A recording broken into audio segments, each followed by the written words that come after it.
عبداللہ ابن سلام رضی اللہ تعالیٰ عنہ اہل کتاب علماء میں سے تھے. ان کے پیش نظر کی وہ پیشین گوئیاں کی اور دل میں حق کی تلاش تھی، حق کو قبول کرنے کا جذبہ تھا. جب ان کو یہ اطلاع ملی کہ نبی کریم صلی اللہ علیہ وسلم ہجرت فرما کر مدینہ طیبہ تشریف لے آئے اور یقیناً اس سے پہلے مکہ مکرمہ سے ان کے پاس یہ اطلاع پہنچی ہوگی کہ مکہ میں ایک صاحب نے نبوت کا دعویٰ کیا ہے لیکن ان کی ملاقات نہیں ہوئی تھی. تو جب مدینہ میں آپ کی اطلاع ملی تو اس وقت یہ اپنے باغ کے اندر کچھ کام کر رہے تھے، پانی وغیرہ دے رہے تھے. وہیں سے سیدھے حضور صلی اللہ علیہ وسلم کی خدمت میں حاضر ہوئے اور آ کے انہوں نے کچھ سوالات کیے. رسول اللہ صلی اللہ علیہ وسلم اس کے جوابات مرحمت فرمائے اور اس سے مطمئن ہو گئے کہ جس جبکہ آپ کو جمع کی بشارت کتب ثابتہ میں دی گئی اس کا مصداق کافی ہے اور وہ فوراً ایمان لے آئے. اسی کو بیان اس روایت کیا گیا ہے. حضرت انس رضی اللہ تعالیٰ عنہ فرماتے ہیں کہ عبداللہ بن سلام رضی اللہ تعالیٰ عنہ کو اطلاع ملی نبی کریم صلی اللہ علیہ وسلم سے تشریف آوری کی تو وہ آپ کی خدمت میں حاضر ہوئے آپ سے کچھ چیزوں کے بارے میں سوال کرنے کے لیے. چنانچہ انہوں نے تمہید کے طور پر پہلے یہ بات کہی کہ میں آپ سے 3 باتیں پوچھوں گا جن کو نبی کے علاوہ کوئی نہیں جانتا. مقصد یہ تھا کہ اگر آپ ان تینوں کا صحیح جواب دے دیں گے تو یہ آپ کے نبوت کی دلیل ہوگی. وہ 3 سوالات کیا کیا ہیں؟ ما اول و اشراط الساعۃ، قیامت کے پہلے پیش آنے والی نشانیوں میں سے سب سے پہلی نشانی کیا ہوگی؟ اشراط الساعۃ. نمبر 2، ما اول طعام یاکلہ اہل الجنہ، جنت میں جب جنتی پہنچیں گے تو ان کے سامنے سب سے پہلا کھانا پیش کیا جائے گا نزلا من غفور رحیم، جس کو ناشتہ کہتے ہیں. وہ کیا چیز ہوگی؟ اس کا جواب دیجیے. نمبر 3، ما بال الولد یرجع الی ابیہ و الی امہ، بچہ یا بچی کبھی ماں کی شکل میں جاتے ہیں کبھی باپ کی شکل پر. یہ اختلاف کیوں ہوتا ہے؟ کیا چیز اولاد کو اپنی ماں یا ماں کی طرف کھینچتی ہے؟ ولد کا لفظ لڑکا لڑکی دونوں کے لیے بولا جاتا ہے، ابن خاص لڑکے کے لیے، بنت خاص لڑکی کے لیے، مگر ولد کا لفظ دونوں کے لیے. لم یکن لہ ولد، لم یکن لہا ولد، اولاد کے معنی ہے. تو یہ بچہ یا بچی اپنے ماں یا باپ کی شکل پر جو جاتے ہیں اس کی بنیاد کیا ہوتی ہے؟ اس پر رسول اللہ صلی اللہ علیہ وسلم فرمایا اخبرنی کی جبریل آنفا، ابھی جبریل نے آ کر مجھ کو ان تینوں باتوں کی اطلاع دی. یہ پہلی دلیل ہوئی نبوت کی، اس لیے کہ جبریل وحی لے کر نبی کے پاس آتے ہیں. اس کے جواب میں عبداللہ بن سلام نے جو یہودیوں کا خیال تھا اس کے مطابق کہا کہ ذاک عدو یہود من الملائکہ، جبریل تو فرشتوں کی جماعت میں یہودیوں کے دشمن ہیں، اس لیے کہ بڑے سخت احکام لے کر آتے ہیں، عذاب و سزائیں لے کر آتے ہیں. تو اس لیے ان کی تو ہم سے پڑتی نہیں، ہمارے وہ دشمن ہیں. لیکن یہاں رسول اللہ صلی اللہ علیہ وسلم نے جواب نہیں دیا ہے، قرآن میں اس کا جواب دیا گیا ہے. قل من کان عدوا لجبریل فإنہ نزلہ علی، یہ پوری آیت کیا ہے؟ قل من کان عدوا لجبریل فإنہ نزلہ علی قلبک بإذن اللہ. جو جبریل کا دشمن ہے وہ تمہارے دشمن ہے، تم ان کے دشمن. جو جبریل کا دشمن ہے اس میں جبریل کا کوئی قصور نہیں ہے، وہ تو جو احکام لاتے ہیں اللہ کے حکم سے لے کر آتے ہیں. یہ ان کے اس اشکال کا جواب تھا. آگے ان کے سوال کا جواب رسول اللہ صلی اللہ علیہ وسلم نے فرمایا. نمبر بات سنو، اما اول و اشراط الساعۃ فلاح فنار تحشر من المشرق الى المغرب، قیامت کی سب سے پہلی نشانی ایک آگ ہوگی، نار پہ تنوین تعظیم کی، بڑی زبردست قسم کی آگ ہوگی جو سارے لوگوں کو سمیٹتی ہوئی لے کر چلی جائے گی مشرق سے مغرب کی طرف، اور سارے لوگ اس میدان کے اندر اکٹھا ہو جائیں گے، پھر وہیں پر قیامت قائم ہوگی. نمبر 2، تمہارا یہ پوچھنا کہ جنتی سب سے پہلے کھانا کون سا کھائیں گے؟ فَزِيَادَةُ كَبِدِ الْحُوتِ، مچھلی کی کلیجی کا ٹکڑا. کلیجی میں ایک تو بڑا ٹکڑا ہوتا ہے، ایک چھوٹا سا ٹکڑا کنارے لٹکتا ہوا ہوتا ہے، اس کو زیادت کہیں گے. تو مچھلی کی کلیجی ہوگی اور اس وہ کلیجی پوری نہیں، اس کا ایک ٹکڑا ہوگا، اسی ٹکڑے سے ساری جنتیوں کو کھانا کھلایا جائے گا، غذا دی جائے گی، مچھلی غذا. اب اللہ ہی جانتا ہے کتنی بڑی مچھلی ہوگی کہ جس کی کلیجی کتنی بڑی ہوگی، ان کا ٹکڑا کتنا بڑا ہوگا. 2 علامت 2 جواب مل گیا. نمبر 3 اول ولد، جہاں تک اولاد کا مسئلہ ہے تو اذا سبق ماء الرجل ماء المرأة نزع الولد، جب عورت کا پانی، مرد کا پانی عورت کے پانی سے پہلے پہنچتا ہے رحم کے اندر تو وہ پانی اولاد کو اپنی طرف کھینچ لیتا ہے، اور جب عورت کا پانی مرد کے پانی کو سبقت کرتا ہے تو اولاد کو اپنی طرف کھینچ لیتا ہے۔ رحم مادر میں جب دونوں کا مادہ اکٹھا ہوتا ہے تو اسے حمل قرار پاتا ہے، لیکن ظاہر ہے کہ دونوں بالکل ایک ساتھ تو نہیں جائیں گے، ایک ساتھ ہوگا ایک پیچھے ہوگا، تو جس کا پانی پہلے رحم میں پہنچتا ہے شکل اس کی بن جاتی ہے۔ اس پر ہم لوگوں نے حضرت علامہ ابراہیم صاحب الجاظر رحمۃ اللہ علیہ سے سوال کیا تھا کہ حضرت اس میں یہ تو بتلا دیا گیا لیکن نو تو ہوتی ہے صرف کہ لڑکا ہے کہ لڑکی ہے اس کی بنیاد نہیں بتلائی گئی، تو حضرت نے فرمایا کہ دو چیزیں، ایک ہے شکل و صورت میں مشابہت اور ایک ہے صنف کا بننا، تو مائع داخل کی مقدار پر مدار ہے صنف کا، جس کا مادہ مرد اور عورت میں سے مقدار کے اعتبار سے غالب ہوگا وہ صنف بنے گی، اور جس کا مادہ رحم مادہ سے پہلے پہنچے گا وہ شکل بنے گی۔ اسی وجہ سے ایسا بھی ہوتا ہے کہ لڑکا ہے باپ کی شکل پر ہے، لڑکی ہے ماں کی شکل پر ہے، اس کا مطلب کیا ہوا کہ مادہ کی مقدار میں زیادہ سبقت کی پائی گئی، اور کبھی اختلاف ہوتا ہے کہ شکل تو باپ کی ہے اور لڑکی پیدا ہوگی، یا شکل ماں کی ہے لڑکا پیدا ہوگا، تو اس میں شکل کی بنیاد تو ہوتی ہے سبقت، اور صنف کی مرد لڑکا یا لڑکی ہونے کی بنیاد ہوتی ہے مادے کی مقدار کے غلبہ کے اوپر۔ یہ تین جواب جو رسول اللہ صلی اللہ علیہ وسلم نے دے دیا تو اس کی تشفی ہو گئی کہ یقیناً آپ اللہ کے نبی ہیں۔ قال اشہد ان لا الہ الا اللہ وانک رسول اللہ، میں گواہی دیتا ہوں کہ آپ اللہ کے علاوہ کوئی معبود نہیں اور آپ اللہ کے رسول ہیں۔ پھر وہ کہنے لگے یا رسول اللہ، اب ایمان لے آئے، اب یا رسول اللہ سے خطاب ہو رہا ہے، اے اللہ کے رسول، ان اليہود قوم بہتون، یہود بہت بہتان باندھنے والی قوم ہے۔ بہتن یہ بہتن کی جمع ہے، جیسے غفور شکور، اسی طرح صبور بہت صبر کرنے والا بہت بخشنے والا، تو بہتن کے معنی بہت بہتان باندھنے والا، اس کی جمع ہوئی بہتن، اور تخفیف کی خاطر ہاتھ کے ضمہ کو ثابت کر دیا اور اس کو ساکن کر دیا تو بہتن ہو گیا۔ پوری قوم کا یہ حال ہے، یہودی قوم بہت بہتان باندھنے والی قوم ہے، جھوٹے جھوٹے الزام لگانے والی قوم ہے۔ آپ ان سے میرے بارے میں پوچھ لیجئے قبل اس کی کہ ان کو میرے اسلام لانے کا علم ہو، اسلام لانے کا علم ہو جائے گا تو میرے بارے میں پتہ نہیں وہ کیا کیا جھوٹی باتیں بیان کریں گے، اس لیے اس علم سے پہلے میرے بارے میں آپ ان سے پوچھ لیجئے۔ اس کے بعد یہودی آئے، یا تو بلانے سے آئے یا خود آئے۔ حضرت عبداللہ ابن سلام رضی اللہ عنہ پردے کے اندر چلے گئے، چھوٹ گئے، تاکہ یہودی ان کی موجودگی کا علم نہ ہو سکے۔ یہودی آئے تو نبی کریم صلی اللہ علیہ وسلم پوچھا عبداللہ ابن سلام تمہارے اندر کیسے آئے؟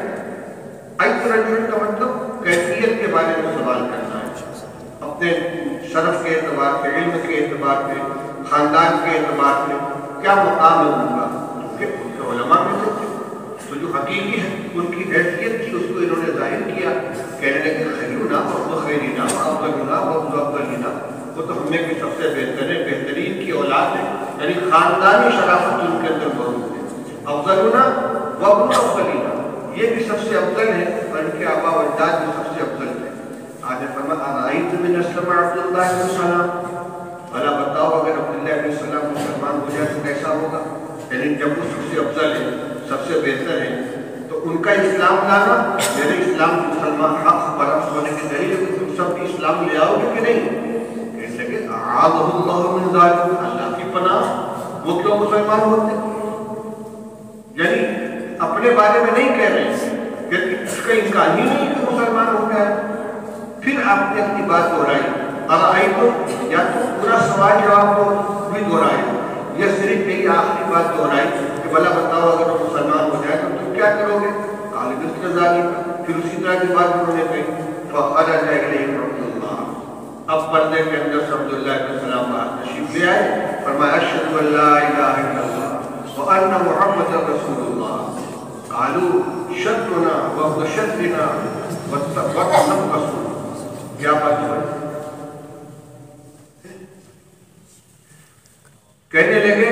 کہ بدترین لوگ میں کے بدترین ہیں اور بدترین لوگوں کی اولاد ہے، یعنی خاندان ابھی تو بہترین تھے اور بدترین ہو گئے۔ اور صرف یہی نہیں بلکہ جو ان کے آبا و اجداد گزر چکے ہیں ان کے بارے میں بھی کہا کہ بدترین لوگ تھے۔ یہ ان کو اس کا بھی خیال نہیں ہوا کہ ابھی چند منٹ پہلے ہم اپنی بات کیا کہہ چکے تھے، اس کے بالکل خلاف انہوں نے بات کری۔ اس پر حضرت عبداللہ علیہ السلام نے فرمایا ھذا كنت اخاف یا رسول اللہ، مجھے اسی کا اندیشہ تھا وہ سامنے آ گیا۔ یہ ہے حضرت عبداللہ علیہ السلام رضی اللہ تعالیٰ عنہ کے اسلام لانے کی بنیاد، اور وہ بھی ایک روایت آپ پڑھ چکے ہیں کہ اسلام ان کے دل میں گھر تو کر چکا تھا، اس لیے کہ حضور کی یہ بات ان کے کان میں پڑی تھی، کیا تھی وہ؟ افشوا السلام واطعموا الطعام وصلوا باللیل والناس نیام تدخلوا الجنۃ بسلام۔ یہ کلام نبی کا ہو سکتا ہے، کسی اور کا نہیں ہو سکتا۔ چلیے وبه قال حدثنا علي بن عبد الله قال حدثنا سفيان عن عمرو انه سمع ابا المنهال عبد الرحمن بن مطعم قال باع شريك لي دراهم بالسوق نسيئة فقلت سبحان الله أيصدق هذا؟ فقال سبحان الله والله لقد بعتها بالسوق فما عابه أحد. فسألت البراء بن عازب رضي الله تعالى عنه فقال قدم النبي صلى الله عليه وسلم ونحن نتبايع هذا البيع فقال ما كان يدا بيد فليس به بأس وما كان نسيئة فلا يصلح والق زيد بن أرقم فسلموا فإنه كان أعظمنا تجارة. فسألت زيد بن أرقم فقال مثله. وقال سفيان مرة فقال قدم علينا النبي صلى الله عليه وسلم المدينة ونحن نتبايع وقال نسيئة إلى الموسم أو الحج. یہ دوسری روایت ہے عبد الرحمن جن کی کنیت ابو المنہال ہے۔ ابو المنہال عبد الرحمن ابن مطعم کہتے ہیں کہ میرے ایک پارٹنر نے، میرے ایک شریک تجارت نے کچھ دراہم بازار کے اندر ادھار فروخت کرتے ہیں۔ اب یہ دراہم ہی کے عوض فروخت کیے ہوں یا دینار کے عوض فروخت کیے ہوں، معاملہ بیع صرف کا تھا۔ سونا چاندی ان کی بیع آپس میں کی جائے تو بیع صرف ہے، اگر سونے کی عوض ہے تو اس میں تقابل اور تساوی دونوں شرط ہیں، چاندی کے عوض ہے تقابل اور تساوی دونوں شرط ہے، اور اگر دن سے بدل جائے تو تساوی ضروری نہیں ہے لیکن مجلس کے اندر دونوں کو قبضہ کرنا ضروری ہے۔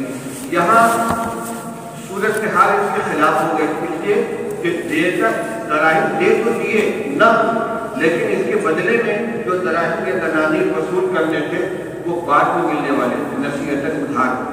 میرے ایک شریک نے کوئی دراہم فروخت کر دیے بازار میں ادھار، میں نے اس سے کہا سبحان اللہ ایسو ہاتھ، حیرت کی بات ہے، کیا یہ ٹھیک ہے جو تم دراہم کو ادھار بیچ رہے ہو، یہ درست ہے؟ کہا سبحان اللہ واللہ لقد بعتها في السوق۔ اس نے بھی جواب سبحان اللہ کہا، آپ کو حیرت کیوں ہو رہی ہے؟ میں نے بازار میں بیچا، کسی نے اس پر عیب نہیں لگایا، کسی نے نہیں کہا کہ یہ غلط ہے، کل عام نے یہ کام کیا پھر ما عام کسی شخص نے اس کے اوپر عیب نہیں لگایا، فما عام ان کو اطمینان نہیں ہوگا، کن کو؟ عبد الرحمن ابن مطعم کو۔ اچھا کس شریک نے بیچا تو اس کا نام ظاہر نہیں کیا، ہوگا کوئی؟ کہتے فساد کو بڑا ابن عازب، حضرت برا ابن عازب رضی اللہ تعالیٰ جو کہ 9 عمر صحابی تھے۔ ابھی واقعہ آ چکا ہے نا کہ جب حضرت ابوبکر نے عازب سے اجاوا خریدا تھا تو اس کو پہنچانے کے لیے گھر گئے تھے اور بچے سے تھے، تو یہ نوجوان صحابہ میں تھے، جیسے عبداللہ ابن عمر، عبداللہ ابن عباس، عبداللہ ابن زبیر، جابر بن عبداللہ ابن مالک ہے، نعمان بن بشیر ہے، اسی طرح یہ تو بہت لوگ انہوں نے صحبت اٹھائی رسول اللہ صلی اللہ علیہ وسلم کی اور دیر تک زندہ رہے ہوں گے۔ تو کہتے میں نے بڑا ابن عازب سے پوچھا اس کے بارے میں، یہ بتائیے کہ 4 دراہم کی عوض ادھار جائز ہے کہ نہیں؟ تو کہنے لگے نبی کریم صلی اللہ علیہ وسلم سے مدینہ تشریف لائے تو ہم یہ بیع کیا کرتے، کیونکہ انصار میں سے ہم لوگ اس طرح کی بیع مدینہ میں کرتے تھے، ادھار بیچتے تھے۔ تو رسول اللہ صلی اللہ علیہ وسلم فرمایا ما کان یدم بیدن فلیس به باس، جو نقدہ نقدی ہو تو اس میں تو کوئی حرج نہیں ہے، وما کان نسیۃ فلا یصح، اور جو ادھار ہو وہ درست نہیں۔ چونکہ یہاں مسئلہ صرف نسیہ کا تھا، اس لیے وہ جنس کی جنس کے ساتھ تبدیلی ہو رہی ہے کہ بغیر غیر جنس کے ساتھ تبدیلی ہو رہی ہے، اس کو کو نہیں چھیڑا، کیونکہ اس میں تو 2 طرح کا حکم ہے، جنس کے ساتھ تبدیلی ہوگی تو برابری میں ضروری ہے، جنس کے ساتھ نہ ہو تو برابری ضروری نہیں، لیکن نصیحت دونوں صورت میں منع ہے، قبضہ دونوں صورت میں ضروری ہے، اس لیے صرف اس کو بیان کیا کہ حضور نے فرمایا کہ جو نقد ہو وہ درست ہے، جو ادھار ہو وہ درست نہیں ہے۔ وقت زید اپنا فصل اور تو مزید اطمینان کے لیے دوسرے صحابی زید بن ارقم رضی اللہ عنہ سے ملاقات کر لو، ان سے پوچھ لو کیوں؟ فَإِنَّهُ كَانَ أَعْظَمَنَا تِجَارَةً، کیونکہ وہ ہمیں سب سے بڑے تاجر تھے، انصار میں بڑی تجارت کرنے والے تھے، اس لیے ان کو بیع و شرع کے مسائل سے زیادہ معلوم ہو اور حضور کا حکم کے احکام ان کو زیادہ معلوم ہو۔ فرماتے ہیں فسائل کو زید بن ارقم، یہ عبدالرحمن ابن مسلم کہتے ہیں میں نے حضرت زید بن ارقم رضی اللہ تعالیٰ عنہ سے اس کے بارے میں پوچھا تو فقال مثلہ، انہوں نے بھی یہی فرمایا جو بات بڑی عادت رضی اللہ عنہ فرمائی تھی۔ اب فرماتے ہیں اختلاف روایت کہ سفیان ابن عیینہ رحمۃ اللہ علیہ نے جو روایت بیان کی تھی اوپر والی، اس کے الفاظ آپ کے سامنے نقل کر دیے گئے، لیکن کبھی کبھی سفیان بن عیینہ اس طرح کہتے تھے قدم علینا رسول النبی صلی اللہ علیہ وسلم المدینہ، اوپر کی روایت کا المدینہ نہیں تھا، فقال قدم النبی صلی اللہ علیہ وسلم ونحن نتبايع، اور کبھی ان کی روایت میں یہ لفظ آیا قدم النبی صلی اللہ علیہ وسلم المدینہ ونحن نتبايع، وقال نصیحۃ الی الموسم ابی الحج، دوسرا اضافہ یہ اوپر کی روایت میں یہ تھا کہ نصیحت کو منع قرار دیا گیا تھا، اور انہوں نے یہ کہا کہ ہم لوگ بیچ دیا کرتے تھے، نصیحت کو آپ سے منع فرمایا، لیکن اس روایت میں یہ صراحت کی نصیحت کی شکل کیا ہوتی تھی، کبھی حج کے تک کے لیے مہلت دے دیتے تھے کہ پیسہ ہم دیں گے تب حج کے زمانے میں، اب اس حج کو بیان کرنے کے لیے لفظ موسم بھی استعمال کیا جاتا ہے، موسم میں حج بھی استعمال کیا جاتا ہے۔ چلیے باب اتيان اليهود النبي صلى الله عليه وسلم حين قدم المدينة هاتوا صاروا يهودا، واما قوله هدنا تبنا هارب تائب، وبه قال حدثنا مسلم بن ابراهيم قال حدثنا قرة عن محمد عن ابي هريرة رضي الله تعالى عنه وعنهم عن النبي صلى الله عليه وسلم انه قال لو آمن بي 10 من اليهود لآمن بي اليهود۔ یہودیوں کا نبی کریم صلی اللہ علیہ وسلم کی خدمت میں حاضر ہونا جس وقت آپ مدینہ تشریف لائے، اب اس کی مناسبت سے لفظ حاضر جو آیا اس کا مقصد ترجمہ کیا، حاضر الذین حاضر وہ لوگ جو یہودی ہو گئے، اسی طرح ہدنا کا جو لفظ آیا فرماتے وہ اس سے الگ ہے، وہ اس کے معنی کیا ہے ہم نے توبہ کر لی، اور حائد صاحب کے معنی میں آتا ہے وہ اس میں فائل ہے، اور ہدنا باقی کا مستقل نمبر کا سیدھا ہے۔ روایت دیکھیں ابو ہریرہ رضی اللہ عنہ فرماتے ہیں کہ رسول اللہ صلی اللہ علیہ وسلم نے فرمایا اگر میرے اوپر 10 یہودی بھی ایمان لے آتے تو سارے یہودی ایمان لے آتے۔ اب اس روایت کو سامنے رکھ کر اس سے معلوم ہوتا ہے کہ 10 یہودی بھی ایمان نہیں لے آئے، حالانکہ ایسا نہیں ہے، بہت سے یہودی مسلمان ہوئے۔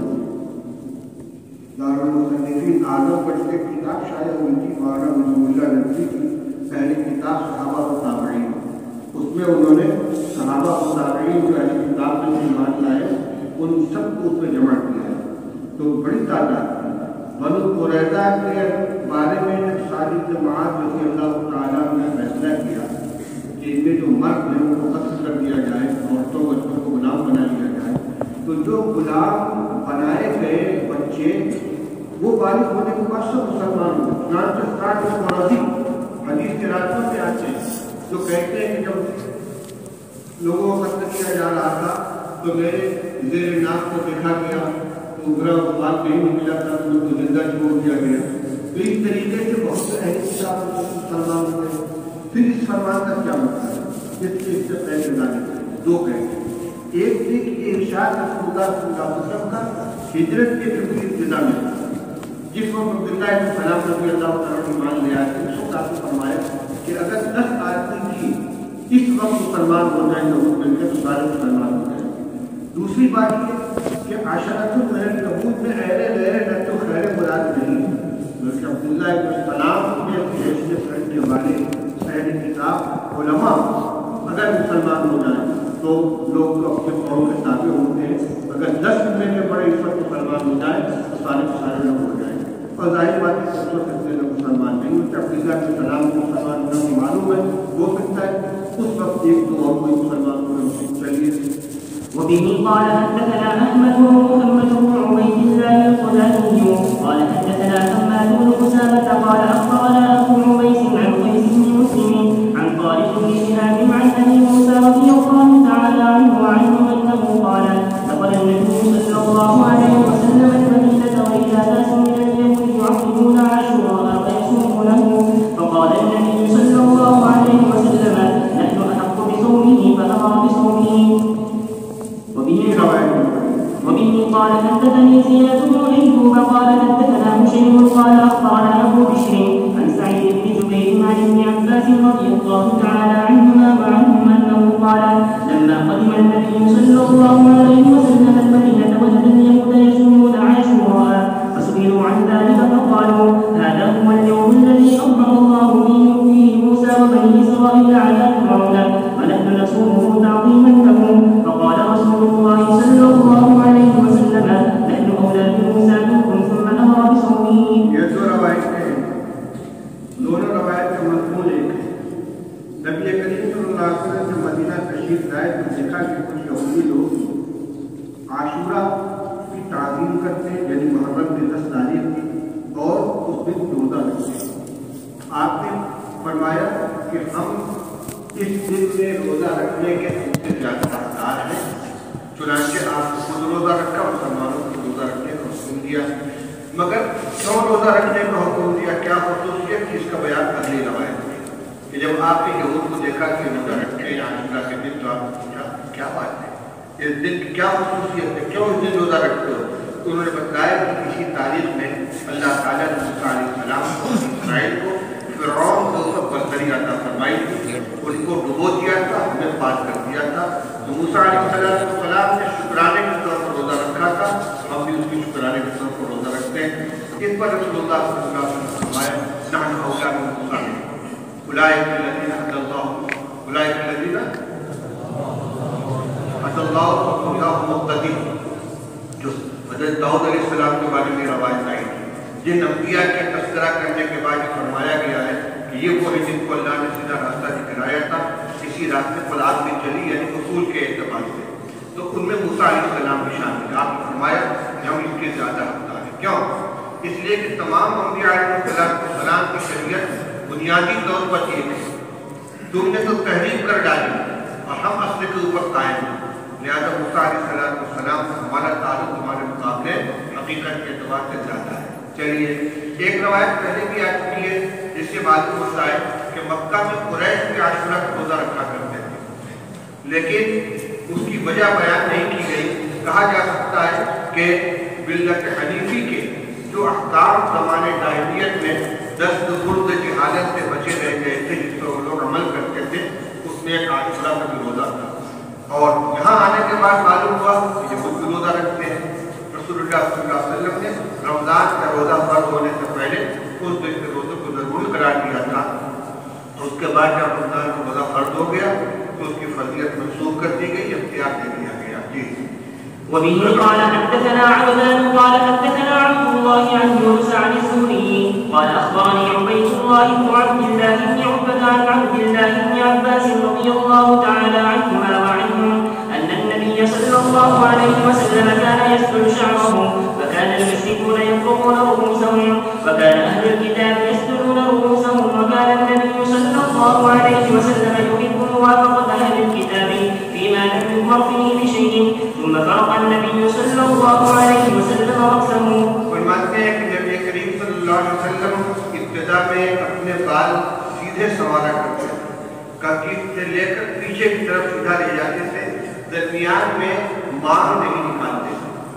یہ سلوک مطلب سیدھا سنوارتے تھے، اور مشرکین اپنے سروں میں مانگ نکالتے تھے اور اہل کتاب اپنے سروں کو سیدھا سنوارتے تھے. اور نبی کریم صلی اللہ علیہ وسلم ان معاملات میں جن میں آپ کو کوئی صریح حکم نہیں دیا گیا تھا، اہل کتاب کی موافقت کو پسند فرمایا کرتے تھے. اس وجہ سے آپ بھی ابتداءً اپنے بال کو سیدھا ہی سنوارتے تھے اہل کتاب کی مطابقت میں. پھر رسول اللہ صلی اللہ علیہ وسلم نے بھی مانگ نکالی. اب یہ کیوں کیوں نکالی آپ نے؟ ہو سکتا ہے کہ آپ کو یہ حکم ملا ہو بذریعہ وحی کہ اس چیز میں آپ کو اہل کتاب کی مطابقت نہیں کرنی ہے، یا آپ کو یہ معلوم ہوا کہ مشرکین مکہ کا یہ عمل ملت ابراہیمی کی اتباع کرتا ہے، اس لیے آپ کو ان کے مطابقت کرتے ہیں مانگ نکالی۔ ویسے بات سیدھا سوالنا اور مانگ نکالنا دونوں جائز ہے، اور کسی ایک چیز کو متعلق طور پر سنت نہیں قرار دیا جائے گا، کیونکہ رسول اللہ صلی اللہ علیہ وسلم کے عمل سے دونوں چیز ثابت ہے۔ اور ممانعت نہیں ہے کہ میں پہلے مانگ نکالا سیدھی سے سیدھا سوالتا تھا، اب مانگ نکالتا ہوں تم بھی ایسا کیا کرو، ایسا کوئی حکم نہیں دیا ہے، لہٰذا آپ کے عمل میں چونکہ دونوں چیزیں موجود ہیں اس لیے دونوں کی گنجائش ہے۔ ایک روایت دو پڑھیں گے۔ وبه قال حدثني زياد بن ايوب قال حدثنا هشيم قال اخبرنا ابو بشر عن سعيد بن جبير عن ابن عباس رضي الله تعالى عنهما وعنهم انه قال هم اهل الكتاب جزؤوا اجزاء فامنوا ببعضه وكفروا ببعضه۔ قرآن کی جو آیت ہے الذین جعلوا القرآن عضین، وہ لوگ جنہوں نے قرآن کو ٹکڑے ٹکڑے کر دیا، اور قرآن سے مراد تورات ہے، اور ٹکڑے ٹکڑے کرنے والے سمجھات یہودی۔ کیا معنی ٹکڑے ٹکڑے کرنے کے؟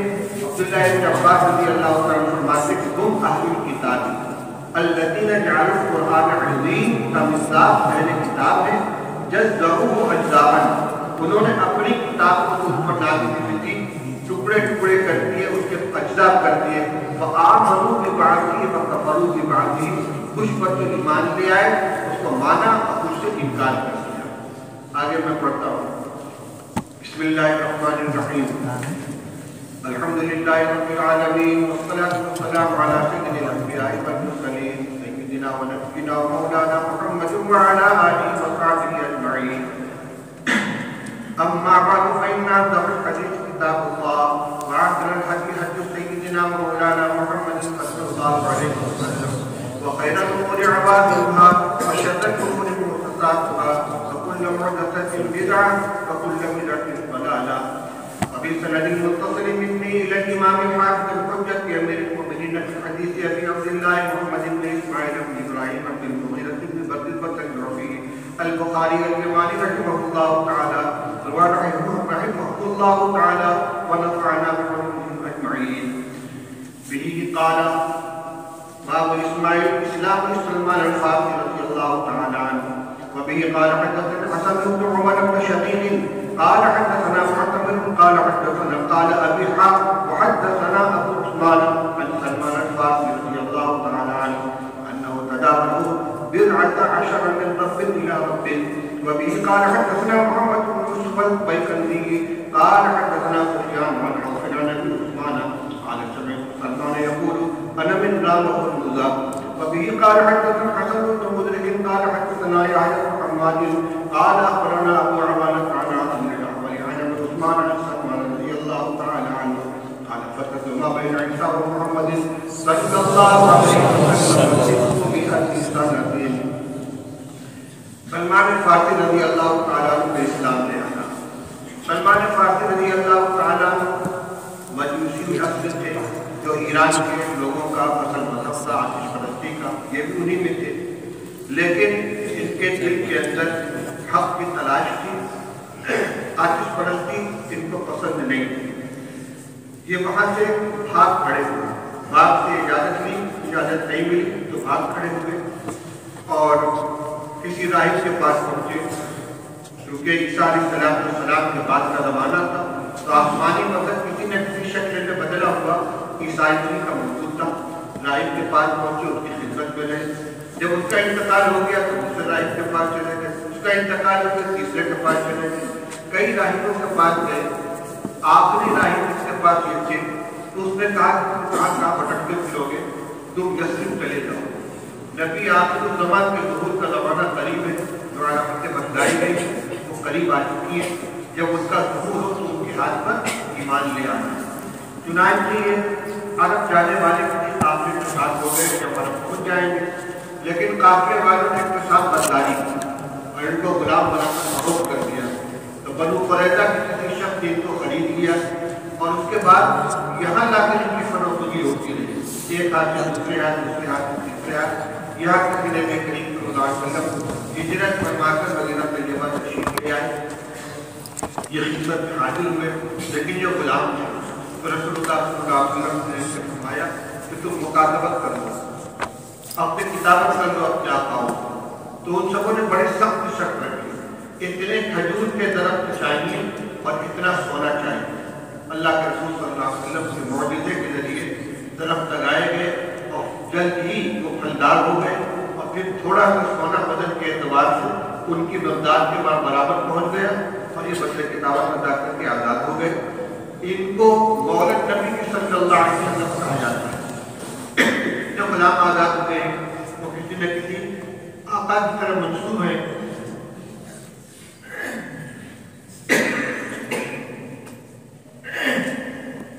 لیکن سلمان فارسی رضی اللہ تعالیٰ نبی کریم صلی اللہ علیہ وسلم کے مولا کہلاتے ہیں.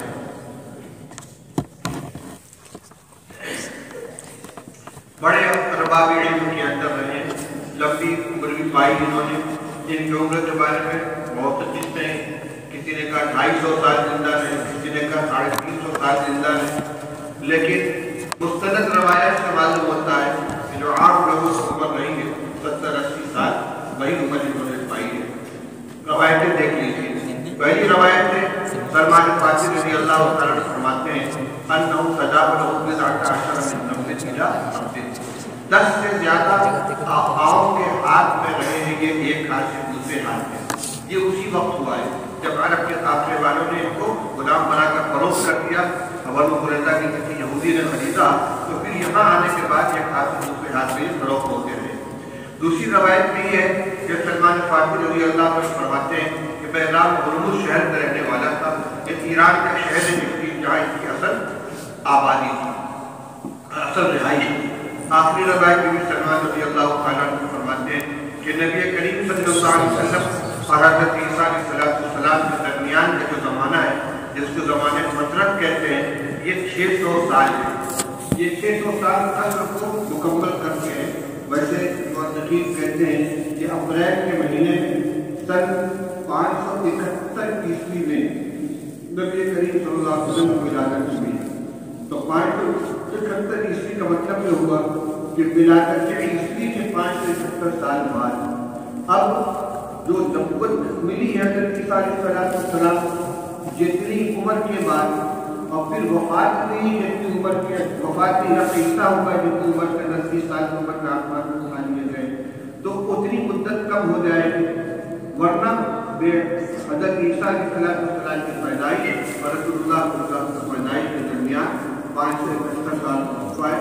اور چونکہ یہ 71 سے 50 سے پار ہو گیا اس لیے قسم کو مکمل کر کے ان کو 600 سال قرار دے دیا گیا. الحمدللہ اللہ نے کرم کیا کتاب مکمل کرنے کی توفیق عطا فرمائی.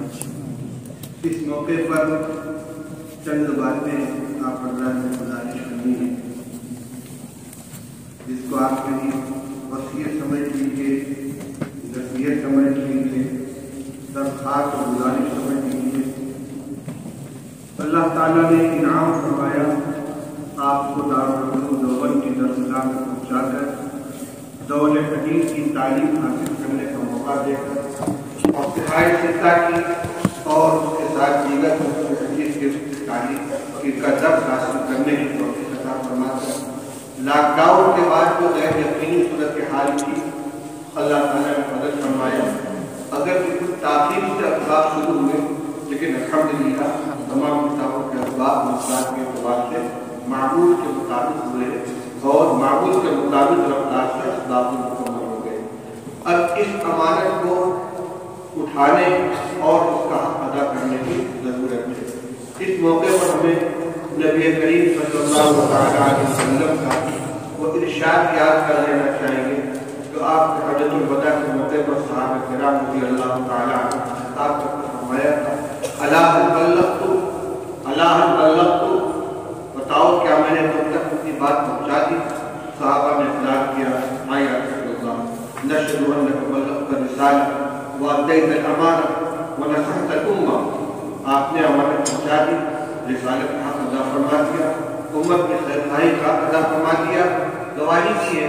آج فرما اللہم فشہد، اللہم فشہد کہ اللہ کی گواہ ہے کہ یہ بچہ گواہی دے رہا ہے. پھر آپ نے صحابہ کو یہ ذمہ داری عطا فرمائی الا فليبلغ الشاهد الغائب منكم کہ جو حاضر ہیں کہ غیر حاضر لوگوں تک غیر موجود لوگوں تک اس امانت کو پہنچائیں. کون سی امانت؟ وہی جو رسول اللہ صلی اللہ علیہ وسلم نے قرآن و قرآن کے حوالے کی تھی، جس میں آپ کی سیرت، آپ کی سنت، آپ کے ارشادات، آپ کے اخلاق و شمائل، آپ کے اعمال، آپ کی تقریرات، جتنی چیزوں کے مجموعے کو حدیث کہا جاتا ہے، ان سب کو آپ کو امت تک پہنچایا. کچھ کر کے، کچھ کہہ کے، کچھ خاموشی اختیار کر کے، کچھ اپنے اخلاق اور اپنے معاملات کے ذریعے سے. اس امانت کو محدثین نے جمع کیا اپنی کتابوں میں. اور کیسے جمع کیا؟ صحابہ نے اس حکم پر عمل فرمایا. فَلْيُبَلِّغِ الشَّاهِدُ الْغَائِبَ، صحابہ کرام رضی اللہ تعالیٰ عنہ تک جو باتیں رسول اللہ صلی اللہ علیہ وسلم کی پہنچی، انہوں نے اپنے تلامذہ کے سامنے بیان کیا، تلامذہ نے اپنے آگے بیان کیا، اور یہ سلسلہ روایت جاری رہا گزشتہ صدیوں میں. بلکہ یوں کہیے کہ صحابہ کرام رضی اللہ تعالیٰ عنہ کے بعد نقل روایت اور حفاظت حفظ حدیث کا اتنا اہتمام کیا گیا وہ آپ حضرات کر چکے ہیں. حلقہ حدیث لگایا جاتا تھا، لمبے لمبے اسفار کرتے تھے. پھر اسماء الرجال کا فن مرتب کیا گیا، راویوں کے صدق اور ان کی عدالت اور ان کی دیانت کو پرکھنے کے لیے معیار بنائے گئے تاکہ بالکل خالص سونے کی شکل میں رسول اللہ صلی اللہ علیہ وسلم کی ارشادات پہنچ جائیں. آپ نے جو فرمایا تھا کہ فَلْيُبَلِّغِ الشَّاهِدُ الْغَائِبَ مِنكُمْ، اس کے مخاطب صرف صحابہ کرام رضی اللہ تعالیٰ عنہ نہیں تھے، بلکہ صحابہ حاضر تھے اور وہ لوگ جو غائب تھے ان تک انہوں نے ان کو پہنچا دیا. تو اب وہ لوگ شاہد بن گئے اور ان کی ذمہ داری ہوگی کہ اگلوں تک پہنچائیں. اب وہ شاہد بن گئے، شاہد کا مزداد بن گئے اور ان کی ذمہ داری ہوگی کہ اگلوں تک پہنچائیں. اسی طرح ہر شاہد ہر غائب تک پہنچاتا گیا. اللہ تعالیٰ نے اپنے فضل و کرم سے یہ نعمت ہمارے اساتذہ کرام کو عطا فرمائی. دارالعلوم کی شکل میں ایک اجتماعی نظام قائم ہوا احادیث نبویہ کو اگلی نسل تک منتقل کرنے کا، اور اللہ کے فضل سے 150 سال سے زیادہ عرصہ اس خدمت کو انجام دیتے گزر گیا. پھر یہاں سے پڑھ کر ہزاروں نہیں بلکہ لاکھوں کی تعداد میں فضلاء اور علماء نکلے اور انہوں نے ملک و بیرون ملک کے اندر حلقۂ درس قائم کیے. وعظ و تبلیغ کے ذریعے، تصنیف و تعلیم کے ذریعے، درس و تدریس کے ذریعے، خطابت کے ذریعے، خطبہ جمعہ و عیدین کے ذریعے اللہ کے رسول صلی اللہ علیہ وسلم کی حدیث کو امت تک پہنچاتے رہے. آج ہم نالائقوں کے علم میں بھی خدمت آ گئی اور اللہ نے تمام تر نالائقوں کو گناہوں کے باوجود یہ خدمت دے دی. اس کا بہت بڑا احسان ہے. اب یہ ذمہ داری ہے کہ ہر آدمی اپنی استطاعت اور ہمت کے مطابق خدمت دین کو اپنا مشغلہ بنائے. کیوں؟ اس لیے حضور کا ارشاد فَلْيُبَلِّغِ الشَّاهِدُ الْغَائِبَ آج بھی زندہ ہے اور اطفال کے میدان میں گونج رہا ہے اور ہم تک صحابہ رضی اللہ تعالیٰ عنہ کے توسل سے پہنچا ہوا ہے. اس لیے اس امانت کو ہم ذمہ داری کے ساتھ اٹھائیں اور اس کا عہد کر کے اٹھیں کہ انشاءاللہ ہم خود ان کی روشنی میں عمل کریں گے. سب سے پہلی ذمہ داری تو یہ ہے کہ نبی کریم صلی اللہ علیہ وسلم کے ارشادات، آپ کی ہدایات کے مطابق اپنی زندگی کو ڈھالا جائے. حضرت مولانا سید فخر الدین صاحب مراد آبادی رحمۃ اللہ علیہ نے ختم بخاری کے موقع پر ہم لوگوں کو جو نصیحت فرمائی تھی اس میں ایک نصیحت یہ بھی فرمائی تھی کہ امام بخاری رحمۃ اللہ علیہ نے جو سب سے آخر میں کلیمتان حبیبتان کی روایت ذکر کی ہے یہ اور باب قائم کیا ہے کون سا؟ نبرس مبادی القسط یوم القیامہ، میدان قائم کریں. تو امام بخاری رحمۃ اللہ علیہ طلبہ حدیث کو متوجہ کرنا چاہتے ہیں کہ میں نے صحیح بخاری کی شکل میں تم کو ایک میزان عطا کر دی، ایک ترازو دے دی ہے جو حق اور باطل کو، خطا و ثواب کو، درست اور نادرست کو پرکھنے اور ناپنے اور تولنے کے لیے معیار کی حیثیت رکھتی ہے. یہ روایات جو تمہارے سامنے گزری ہیں ان کو معیار بناؤ. نئے نئے نظریات سامنے آئیں گے، نئے نئے خیالات آئیں گے، نئے نئے عقیدے آئیں گے. ان کو نبی کریم صلی اللہ علیہ وسلم کے ارشادات، آپ کی ہدایات کی روشنی میں پرکھنا اور پھر اسی کے مطابق عمل کرنا. تو اس سے مخاطب سب سے پہلے ہماری اپنی ذات ہے. یہ جو علم ہے، اور علم کے اندر اشرف العلوم قرآن سنت کا علم ہے. اس علم کا سب سے پہلا فائدہ یہ ہے اپنی ذات کو اس کا نفع پہنچنا چاہیے. ہمارے حضرت مولانا سید مفتی محمود حسن صاحب گنگوہی نقل اللہ مرتضی یہ فرمایا کرتے تھے، ہم کہتے ہیں کہ علم ایک روشنی ہے. علم کیا ہے؟ العلم نور مہتدی بھی. علم ایک روشنی ہے جس سے ہدایت حاصل کی جاتی ہے. فرماتے تھے کہ ایک مثال لے، ایک تہخانہ ہے جو مدت سے بند پڑا ہوا ہے. آپ اس کے اندر داخل ہونا چاہتے ہیں، اپنے ہاتھ میں تیز روشنی کے ٹارچ لے کر دروازہ کھولتے ہیں، تختہ اٹھاتے ہیں، زینے پر روشنی ڈالتے ہیں، کوئی کیڑا تو نہیں، سانپ بچھو تو نہیں بیٹھا ہے، دیکھ کر قدم رکھتے ہیں. پھر چاروں طرف روشنی ڈالتے ہیں، کہیں کوئی کیڑا مکوڑا تو نہیں ہے، سانپ تو نہیں ہے، بچھو تو نہیں ہے. اس کے بعد قدم رکھتے ہیں، پھر جس مقصد سے اٹھے گئے اس کام کو انجام دیتے ہیں. فرماتے ہیں ہمارے دل کے تہخانے میں نہ جانے کتنے کیڑے مکوڑے بیٹھے ہوئے ہیں. اس میں تکبر ہے، اس میں حسد ہے، اس میں بغض ہے، اس میں حب جاہ ہے، اس میں مال ہے، طمع ہے، حسد ہے، بغض ہے، پتہ نہیں کیا کیا کیڑے مکوڑے درندے اس کے اندر بیٹھے ہوئے ہیں. علم کی روشنی کو اپنے دل کے تہخانے میں پہلے ڈالو، دیکھو وہاں کیا کیا درندگی بیٹھی ہوئی ہے، کیا کیا گندگیاں بیٹھی ہوئی ہیں. اس علم کی روشنی میں پہلے ان کو نکالو. علم کا مخاطب سب سے پہلے اپنی ذات کو بناؤ، سنت کے مطابق زندگی گزرے، اور ظاہری سنت کی باطنی سنت کی. ہمارے اعمال، اخلاق اور معاملات بھی رسول اللہ صلی اللہ علیہ وسلم کی سنت اور شریعت کے مطابق ہو جائیں. ہمارے قلب کی کیفیت اخلاق حسنہ جو جس میں شکر ہے، صبر ہے، تواضع ہے، انکسار ہے، قناعت ہے، توکل ہے، یہ تمام صفات حسنہ کے رسول اللہ صلی اللہ علیہ وسلم کی صفات جن کو شمائل کے اندر بیان کیا گیا ہے. جتنی چیزیں اختیاری ہیں ان میں ہم اتباع مکلف ہیں. جو غیر چیزیں، غیر اختیاری چیزیں جو شمائل کے اندر بیان کیا گیا ہے، آپ کا قد کیسا تھا، آپ کی شکل کیسی تھی، آپ کا رنگ کیسا تھا، کوئی اختیاری چیز نہیں ہے. اس کو تو صرف محبت سے پڑھ لیں گے اور اس کے ساتھ محبت کا تعلق رکھیں گے. لیکن جتنی چیزیں اختیاری خام کا تعلق عبادات سے ہو، معاملات سے ہو، اخلاق سے ہو، کردار سے ہو اور قلبی کیفیات سے ہو، ان سب کے اندر نبی کریم صلی اللہ علیہ وسلم کا اتباع کرنا ضروری ہے. اس لیے اس علم کا سب سے پہلا مخاطب اپنے کو سمجھ کر اس پر عمل کرنا. ایک تو وہی چیز ہے کہ جس جو یقین کے درجے کو پہنچے، اور یقین کے خلاف کوئی آدمی عمل نہیں کرتا. اپنے یقین کے خلاف کوئی عمل نہیں کرتا. آپ کے ہاتھ میں پیالہ دے دیا جائے، آپ کو یقین ہو کہ یہ زہر ہے اور ساری دنیا مل کر کہے کہ یہ حیات ہے، آپ اس کو نہیں پیے گے، اپنے یقین پر عمل کریں. کیوں؟ اس لیے کہ آپ کو معلوم ہے کہ یہ زہر ہے، جس کو پینے سے میری زندگی ختم ہو جائے گی. اپنی یقین پر عمل کریں کہ لوگوں کو کہنے پر عمل نہیں کریں. آپ کے ہاتھ میں چیز ہے، آپ کو یقین ہے کہ یہ سونا ہے اور ساری دنیا کہہ رہی ہے کہ یہ پیتل ہے، آپ اس کو پیتل نہیں مانیں گے، اپنی یقین پر عمل کریں گے. علم یقین کا نام ہے. اگر آپ نے 8 سال کی زندگی میں علم حاصل کیا اور یہ علم ہے اور قلب کی کیفیت بن چکا ہے، یقین بن چکا ہے، اس کے خلاف کوئی عمل نہیں ہونا چاہیے. اور اگر اس کے خلاف عمل ہوتا ہے تو اس کا مطلب ہے کہ آپ کو اپنے علم پر یقین ہے.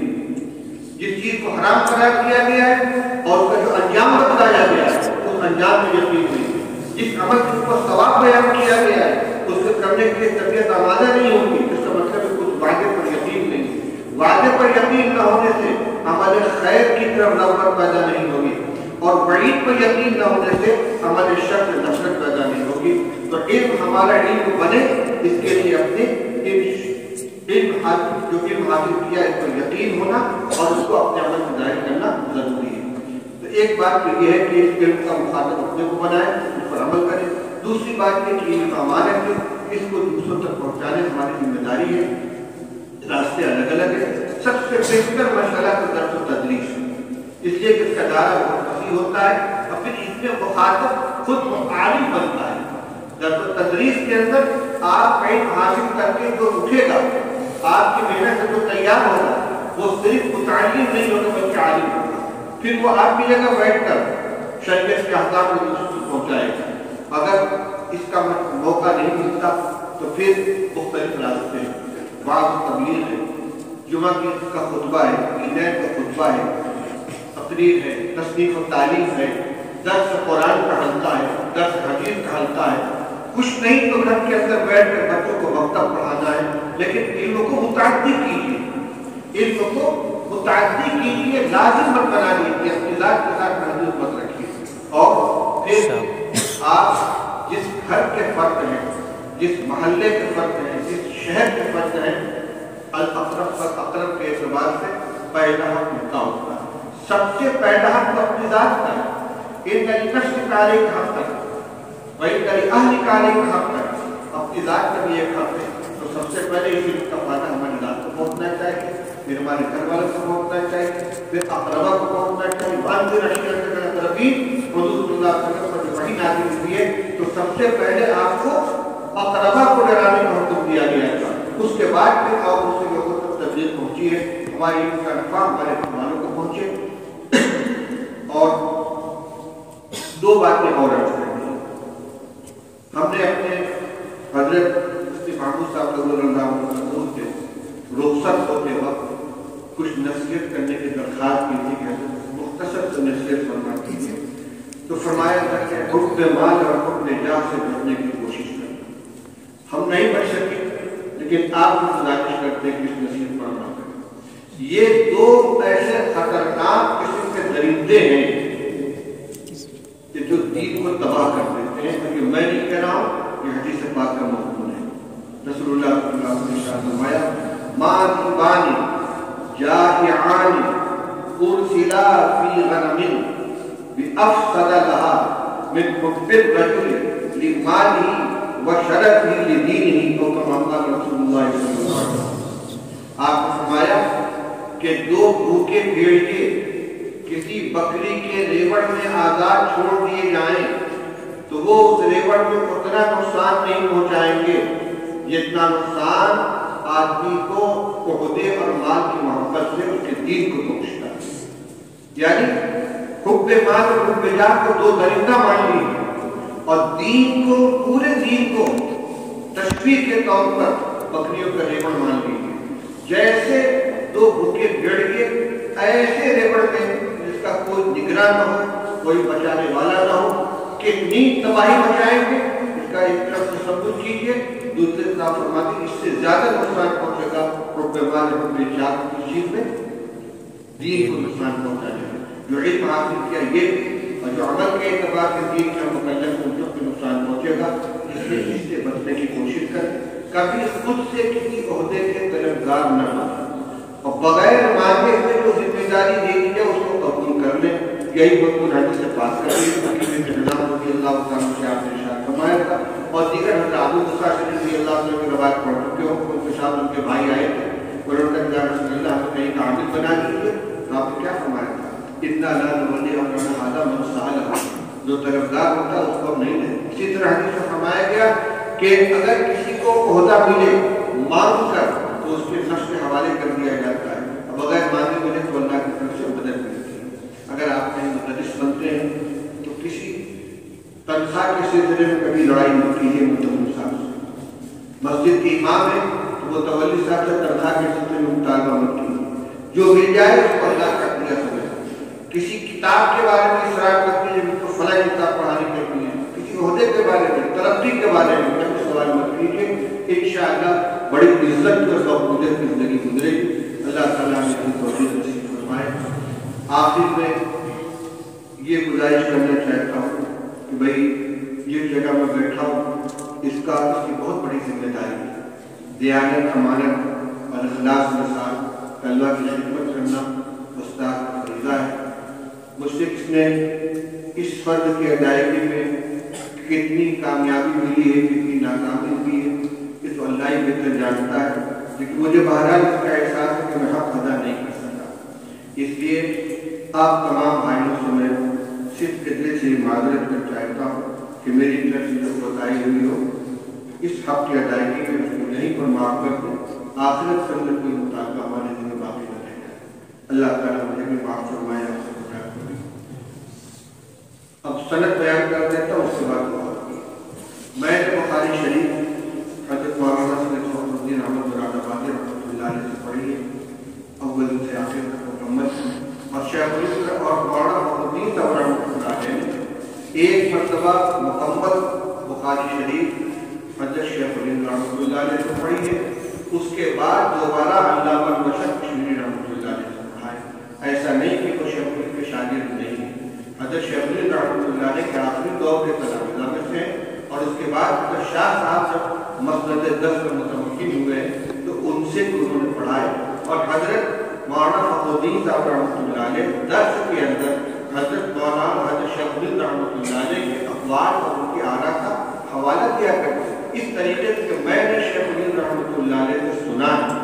اس لیے یہ خیال صحیح نہیں ہے کہ وہ مولانا شیخ الہند رحمۃ اللہ علیہ کے شاگرد نہیں تھے. شاگرد تو تلامذہ کے آخری صف میں تھے. اور پھر شاہ صاحب سے بھی انہوں نے پڑھا ہے. یہ دونوں علوم کے جامع ہیں. میں نے بخاری شریف مولانا فخر الدین صاحب سے پڑھی ہے. وہ شیخ الہند رحمۃ اللہ علیہ کے شاگرد. آگے کی سند آپ کو معلوم ہے. حضرت شیخ الہند رحمۃ اللہ علیہ کے بعد مولانا محمد قاسم صاحب نانوتری اور مولانا رشید احمد گنگوئی ہیں. ان دونوں کے استاد شاہ عبد المجید صاحب مجددی، ان کے استاد شاہ اسحاق صاحب تحریری، ان کے استاد شاہ عبد العزیز صاحب تحریری، اور ان کے استاد حضرت شاہ ولی اللہ صاحب مجددی رحمۃ اللہ علیہ. یہ طرف کے ابتدائی حصہ ہوگا. اور شاہ ولی اللہ صاحب رحمۃ اللہ علیہ سے لے کر ہر کتاب کے مصنف تک کی سند الیانع الجلی اور الدر المنصور العناقید العالیہ ان کتابوں کے اندر مسلسلات کے رسالے میں بھی موجود ہے. اور صاحب کتاب سے لے کر رسول اللہ صلی اللہ علیہ وسلم ہر سند سب کی ایک ہر عقیدہ صاحب کتاب تک، صاحب کتاب سے لے کر حدیث رسول اللہ صلی اللہ علیہ وسلم سند ہر حدیث کے سند روایت کے ساتھ موجود ہے. بخاری شریف کے علاوہ مسلم شریف مقدمہ کتاب الایمان اور ترمذی شریف کی ڈاکٹر علامہ ابراہیم صاحب رحمۃ اللہ علیہ نے پڑھی. اور وہ شیخ الہند رحمۃ اللہ علیہ کے سینئر تلامذہ میں سے تھے. اور باقی کتابیں جو ہیں یا تو حضرت علامہ بشر کشمیر رحمۃ اللہ علیہ کے تلامذہ سے پڑھی یا شیخ الاسلام مولانا حسین محمد مدنی رحمۃ اللہ علیہ. شیخ الہند رحمۃ اللہ علیہ کے تلامذہ میں ایک علامہ مولانا اسلام الحق صاحب کوپا گنجی رحمۃ اللہ علیہ کو سے تحابی شریف پڑھی ہے، ابو اللہ حسن پڑھی تھی. اور دوسرے مولانا قاری محمد طیب صاحب رحمۃ اللہ علیہ جن سے ابن ماجہ اور مسلسلات پڑھی تھی. باقی جتنی کتابیں مسلم شریف مقدمہ کتاب الایمان کے علاوہ مولانا شریف الحسن صاحب، ابو داؤد ترمذی جلد ثانی شمائل ترمذی مولانا فخر الحسن صاحب سے، نسائی شریف مولانا عبدالعزیز صاحب سے. اور یہ تمام حضرات شاگرد ہیں شیخ الاسلام مولانا حسین احمد صاحب مدنی رحمۃ اللہ علیہ. میں ان تمام کتابوں کی روایت کی آپ حضرات کو اجازت دیتا ہوں. اس شروع سے معتبر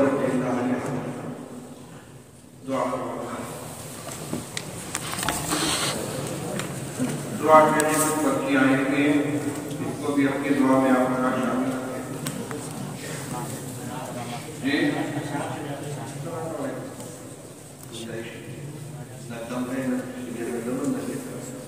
اللهم صل على سيدنا محمد وعلى آله وصحبه وسلم. لا إله إلا الله الحي القيوم سبحان الله رب العرش العظيم والحمد لله رب العالمين. نسألكم طيبات رحمتك وعزائم ومغفرتك والسلامة من كل إثم والعصمة من كل ذنب. لا تدع لنا ذنبا إلا غفرته ولا هما إلا فرجته ولا ضرا إلا كشفته ولا دينا إلا أديته ولا مريضا إلا شفيته ولا أسيرا إلا فقدت عنه ولا مبتدا إلا عافيته ولا حاجة من حوائج الدنيا والآخرة إلا قضيتها يا أرحم الراحمين. إليك ربي فحببنا إليك ربي فحببنا وفي أعين الناس فعظمنا وفي أعيننا فذللنا وعلى صالح الأعمال فقومنا وعلى صراطك المستقيم فثبتنا وعلى الإسلام فأحينا وعلى الإيمان توفنا وعلى أعدائك أعداء الإسلام والمسلمين فانصرنا. اللهم حبب إلينا الإيمان وزكره في قلوبنا وكره إلينا الكفر والفسوق والعصيان واجعلنا من الراشدين. اللهم اجعل سريرتنا خيرا من علانيتنا واجعل علانيتنا صالحة. اللهم استر عوراتنا وآمن روعاتنا. اللهم اتهب قلوبنا من النفاق وأعمالنا من الرياء وألسنتنا من الكذب وأعيننا من الخيانة فإنك تعلم خائنة الأعين والصدور. يا حي يا قيوم برحمتك نستغيث. أصلح لنا شأننا كله ولا تكلنا إلى أنفسنا طرفة عين اللهم إنا نسألك الهدى والتقى والعفاف والغنى اللهم إنا نسألك العفو والعافية والمعافاة الدائمة في الدنيا والآخرة اللهم إنا نعوذ بك من الهم والحزن ونعوذ بك من العجز والكسل ونعوذ بك من الجبن والبخل ونعوذ بك من غلبة الدين وقهر الرجال لا إله إلا أنت سبحانك إني كنت من الظالمين یا اللہ ہم سب کے گناہوں کو معاف فرما دے یا اللہ ہماری سیئات کو درگزر فرما دے یا اللہ کے گناہ دانستہ ہونے بھی معاف فرما دے جو نادانستہ ہونے بھی معاف فرما دے یا اللہ جو گناہ ہم نے جلبت سے کی ہونے بھی معاف فرما دے جو گناہ غلبت سے کی ہونے بھی معاف فرما دے یا اللہ تو نے اپنے سب کو کرم کر دے یہ کیونکہ یہ نعمت عطا فرمائی ہے یا اللہ جو تب کرنے کی توفیق عطا فرما جس کے حقوق کو ادا کرنے کی توفیق عطا فرما یا اللہ جن اساتذہ کرام کے ذریعے یہ دورہ ہم تک منتقل ہوئی اللہ ان کے قبر و حضور سے مدد فرما یا اللہ ان کے قبر کو جنت کی کیاری بنا دے اللہ ان کے احسانات کے شایع نشان بتا عطا فرما یا اللہ حدیثین کرام راویان اعظام اور اس حدیث کی خدمت کرنے والے تمام اعیان امت جن کی قربانیوں سے نبی کریم صلی اللہ علیہ وسلم کے حدیث میں لبا کا یہ مبارک مجموعہ ہم تک پہنچائے یا اللہ ان کی خدمات کو بھرپور گرا عطا فرما ان کے روحانی کو برداشت میں متمکن فرما یا اللہ آج اس تجربہ کی روشنی میں ہمیں زندگی گزارنے کی توفیق نصیب فرما اخلاق رضیلہ کی ہماری حفاظت فرما اعمال حسنہ کی توفیق عطا فرما اخلاق حسنہ کی توفیق نصیب فرما یا اللہ ہمارے قلوب کو اخلاق کی زندگی سے پاک فرما دے یا اللہ ہمیں تکبر سے پاک فرما یا اللہ ہمیں سماج سے پاک فرما اللہ تعالیٰ عاشق بدل عطا فرما برکت والی حلال رزق عطا فرما برکت والی حلال رزق عطا فرما حرام کو مشتبہ سے ہماری بال بال فرما یا اللہ ہمارے والدین کو مغفرت فرما اللہ ہمارے والدین کو مغفرت فرما اللہ ہمارے والدین کو مغفرت فرما اللہ ان کے حفاظت کا اللہ تعالیٰ کر اب تک اللہ نے اس کو بہترین بخشا عطا فرما اللہ ہمارے مسلمانوں کو ساتھ تک مغفرت فرما اللہ تمام معلومات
حضرت حدیث کی بڑی عظمت ہے، اللہ ہم سے حق کو ادا نہیں کر سکے.